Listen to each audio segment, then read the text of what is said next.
In the small, quiet town of Blackwood, crime was something that was rarely even a thought. People left their doors unlocked. Children played in the streets without worry, and everyone knew each other.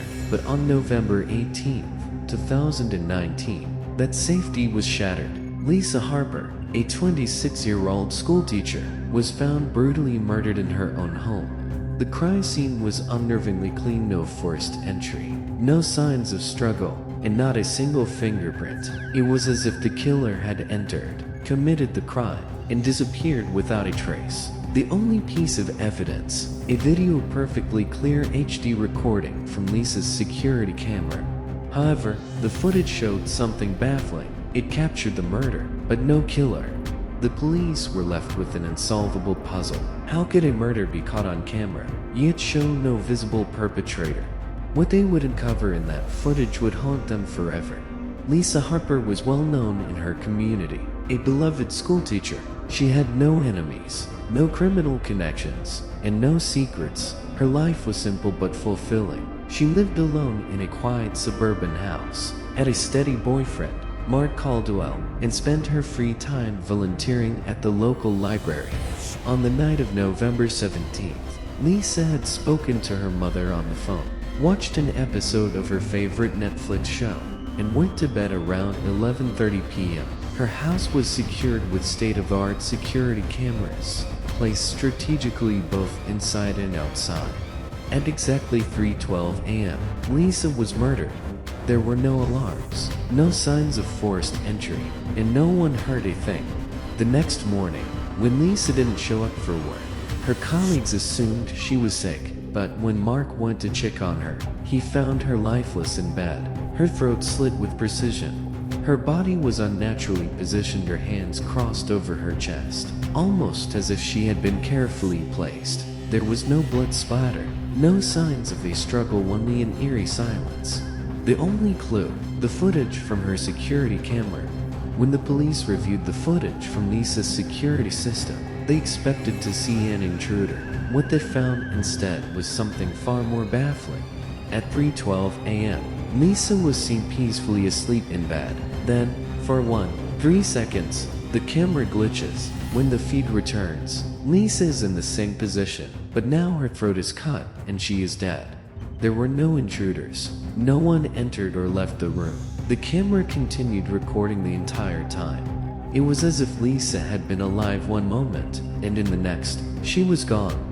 Detectives Daniel Reeves and Claire Mendez took charge of the investigation, but they were met with a mystery unlike anything they had encountered before. Their first assumption was that the footage had been altered to hide the identity of the killer, but forensic experts confirmed that the footage was legitimate. The timestamps were consistent, and the video had not been tampered with. The medical examiner's report revealed that Lisa's throat had been cut with a single, precise stroke. There were no defensive wounds and signs that she had tried to fight back. But the most chilling discovery was the absence of blood at the scene. Where had the blood gone? The detectives interviewed everyone close to Lisa. Mark had an alibi, was working the night shift at a hospital 30 miles away. Her neighbors saw nothing unusual. No one had any idea who could have committed such a brutal murder. Then, they discovered something strange.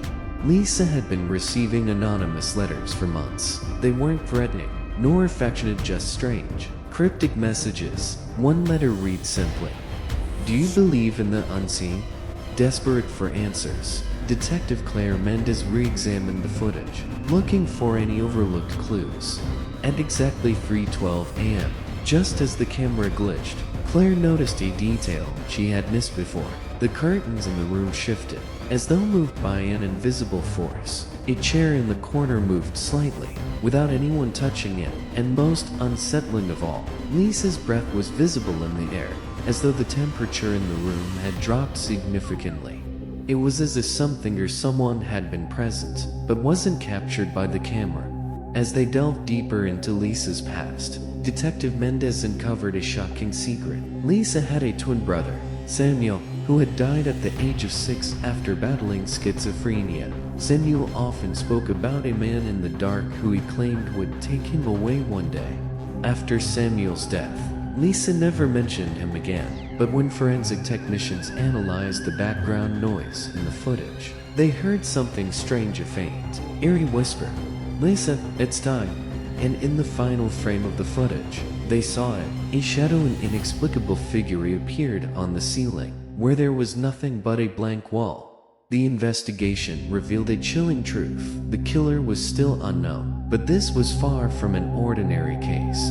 6 months after Lisa's death, another woman, Sarah Whitmore, was found murdered in the same manner. She, had a twin who died young, and she too had received strange letters before her death.